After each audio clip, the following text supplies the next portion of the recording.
नमस्कार। मैं प्रोफेसर मीना श्रीवास्तव, शासकीय कमला राजा कन्या स्नातकोत्तर महाविद्यालय ग्वालियर में इतिहास विषय की प्राध्यापक एवं विभागाध्यक्ष हूँ। आज हम आपसे बात करेंगे ग्वालियर के मान मंदिर या राजा मानसिंह तोमर के महल के संबंध में। इसके अंतर्गत हम आपको ऐतिहासिक परिचय, स्थापत्य की विशेषताएं, वर्तमान संरक्षण की स्थिति, संरक्षण संवर्धन हेतु सुझाव और निष्कर्ष की बात करेंगे। तो चलिए हम बात करते हैं मान मंदिर का निर्माण किसने करवाया था।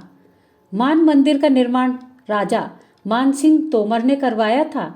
अतः मानसिंह तोमर का ऐतिहासिक परिचय जानना हम सभी के लिए आवश्यक हो जाता है। ग्वालियर के राजा मानसिंह तोमर का शासनकाल लगभग 1486 से लेकर के 1516 ईस्वी तक रहा था। मानसिंह के पिता का नाम राजा कल्याणमल तोमर था, जो लगभग 1480 से लेकर के 1486 ईस्वी तक ग्वालियर के राजा रहे थे। मानसिंह तोमर का शासन स्वर्ण युग कहा जाता है। खड्ग राय तोमरों के आश्रित कवि थे। गोपाचल आख्यान की रचना विक्रम संवत 1688 अर्थात कि 1631 ईस्वी के समय में हुई थी। इसमें मानसिंह के संबंध में खड्ग राय ने लिखा है कि तिनके मान सिंह भये मान, तिनके मान सिंह भये मान, तासम भयो न राजा भान, तेज तपो तनु 11 ईश, छत्र धरन को नयो न शीस। राजा को जो राजा भान, जैसे मध्य लोक पे भान। मानसिंह तोमर का दिल्ली के सुल्तानों के साथ संघर्ष हुआ था। मानसिंह और बहलोल लोदी के मध्य संघर्ष 1488-89 ईस्वी के समय में यह संघर्ष चला था, परंतु जुलाई 1489 ईस्वी में बहलोल लोदी की मृत्यु हो गई और इस कारण से यह संघर्ष यहीं पर समाप्त हो गया। मानसिंह का सिकंदर लोदी के साथ में संघर्ष, इसका कारण था मानसिंह ने सिकंदर के विद्रोहियों को शरण प्रदान की थी और ये विद्रोही थे सईद खां, बाबू खां एवं पटियाली के चौहान राजा गणेश आदि। मानसिंह ने संधि हेतु प्रयास किए और उन्होंने उन विद्रोहियों को अपने ग्वालियर से निकाल भी दिया था, परंतु उसके बाद भी कुछ समय तक तो युद्ध टल गया, परंतु आगे चल कर के पुनः युद्ध हुआ। जौरा ग्राम के निकट युद्ध हुआ था ये, और सिकंदर लोदी हार गया था इस युद्ध में और उसे पराजित होकर के वापस जाना पड़ा था, परंतु इसके बाद भी उसका कहना यह था कि मैं जीत करके वापस आया हूँ। मार्च 1501 ईस्वी में सिकंदर ने धौलपुर पर आक्रमण किया और धौलपुर का जो शासक था, सरदार था, उसका नाम था मानिक देव, जो कि ग्वालियर के राजा मानसिंह तोमर के अधीन था, उनका करत सामंत था। तो इस कारण से वह मानसिंह के पास मदद के लिए आ गया।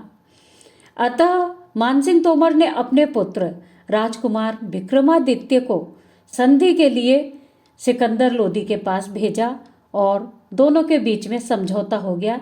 इस प्रकार से कुछ समय के लिए शांति स्थापित हो गई थी। राजा मानसिंह का इब्राहिम लोदी के साथ भी संघर्ष हुआ था। इब्राहिम लोदी 21 नवंबर को सुल्तान बना और उसके बाद उसने ग्वालियर का घेरा डाला। तभी मानसिंह की मृत्यु 1516 ईस्वी के समय में हो गई थी। अब मानसिंह का पुत्र विक्रमादित्य तोमर राजा बना।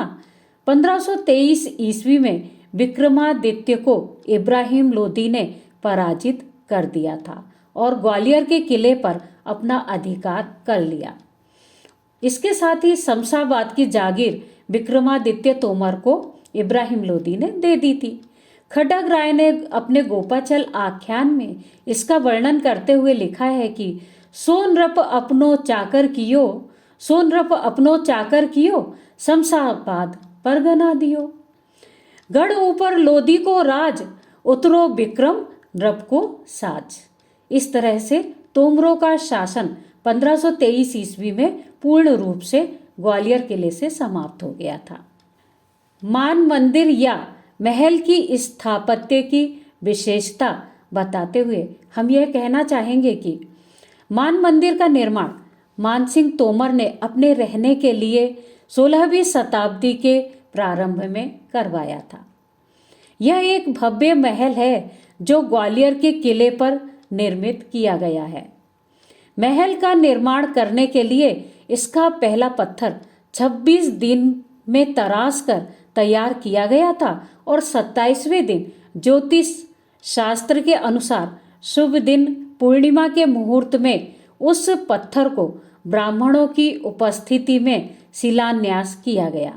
इस प्रकार से मान मंदिर का निर्माण आरंभ हुआ था। मान मंदिर में प्रयुक्त वास्तुशिल्प ग्वालियर के साथ साथ अन्य भारतीय स्थलों में भी फैल गई थी, जो कि मुगल कालीन भव्य निर्माण में हमें दिखलाई देती है। अब हम बात करेंगे मान मंदिर महल की मुख्य विशेषताएं क्या थी। उच्च शिल्पकला व यहाँ उपलब्ध उत्तम इमारती पत्थर का उत्कृष्ट नमूना प्रस्तुत है। हिंदू स्थापत्य कला का यह उत्कृष्ट उदाहरण है। राजपूत और तुर्क शैली का प्रभाव भी दृष्टिगोचर यहाँ पर होता है। 6 बड़े ऊंचे ऊंचे दरवाजे हैं। इन पर की गई नक्काशी अति आकर्षक है। पूर्वी सामने का भाग 300 फीट लंबा एवं 80 फीट ऊंचा है। इसके ऊपर 6 बड़ी बड़ी बुर्जियां अथवा गुमटियां निर्मित हैं। मान मंदिर के दक्षिणी भाग की लंबाई 150 फीट और 50-50 फीट चौड़ाई है, जिसमें कुल 3 बुर्जियां निर्मित हैं। मान मंदिर की दीवारों पर पशु पक्षी, हाथी, सिंह, हंस, मयूर, वृक्ष और मानवाकृतियां निर्मित हैं। खड्ग राय ने गोपाचल आख्यान में इस मंदिर के बारे में लिखा है कि मंदिर एक करायो मान, मंदिर एक करायो मान, धर्यो नामता मंदिर मान। मानो इंद्र भूप को धाम, मानो इंद्र भूप को धाम, कहूँ न मंदिर ताही समान, कहूँ न मंदिर ताही समान। मान मंदिर के पूर्वी भाग में गड़े हुए रेतीले पत्थर, बलुआई पत्थर की चट्टानों की दीवार है, जिसके सिरे पर रंगीन टाइलों की चित्रकारी है और सामने की ओर बीच बीच में बड़ी गोल बुर्ज है, जिसके शिखर पर आकर्षक गुंबद है।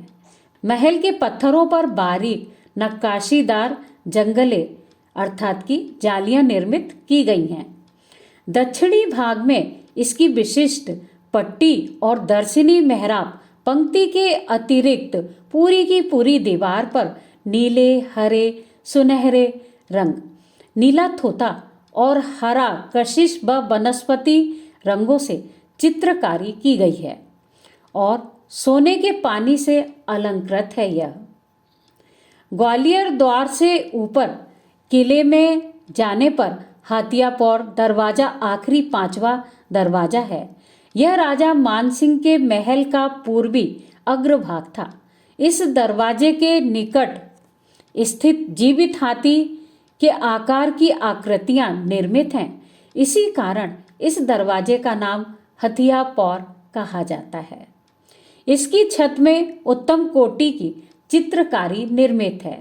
मानसिंह तोमर ने हथियापौर का जीर्णोद्धार करवाया था। बादशाह जहीरुद्दीन मोहम्मद बाबर ग्वालियर किले पर 27 सितंबर 1828 ईस्वी को आया था। उसने बाबरनामा में लिखा है कि मानसिंह के भवन बड़े ही उत्तम एवं भव्य हैं। मानसिंह के महल की उत्तरी दिशा के भाग में अन्य दिशाओं के भागों की अपेक्षा बहुत अधिक मीनाकारी हुई है। यह लगभग 40-50 कारी अर्थात कि गज ऊंचा होगा और पूरे का पूरा तराशे हुए पत्थर से बना है। उसके ऊपर सफ़ेद प्लस्तर है।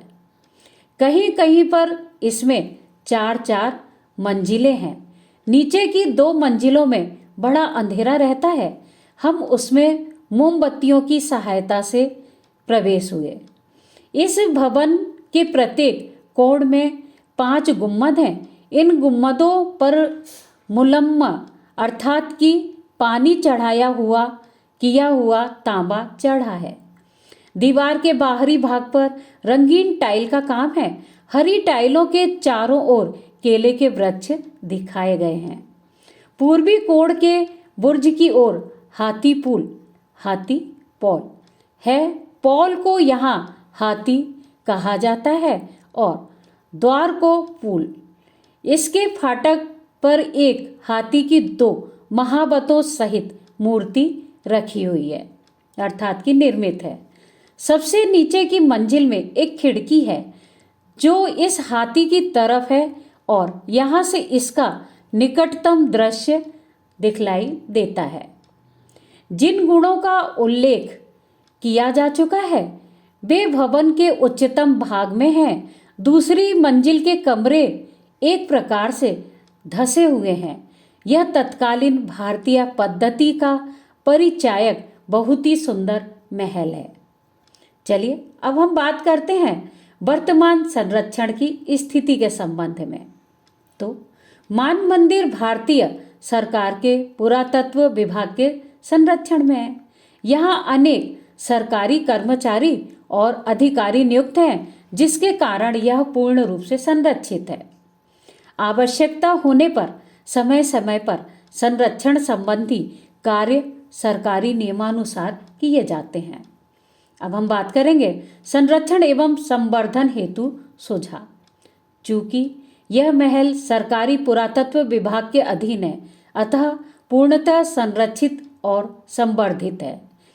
अंत में हम निष्कर्ष रूप से कह सकते हैं कि मान मंदिर का संपूर्ण अध्ययन करने के उपरांत यह कहा जा सकता है कि इस महल का निर्माण मानसिंह तोमर ने स्वयं के रहने के लिए किया था और इसकी दीवारें नीली टाइलों से बहुत ही सुंदर पशु पक्षियों की आकृति से बनवाई गई थी, जो कि अनायास ही ग्वालियर आने वाले पर्यटकों का हृदय अपनी ओर आकर्षित करती है। ग्वालियर की अपनी पहचान मान मंदिर के महल के कारण ही विशिष्ट रूप से जानी गई है और मुझे उम्मीद है कि आप सभी मेरी पुस्तक तोमर राजवंश का इतिहास अवश्य ही पढ़ेंगे।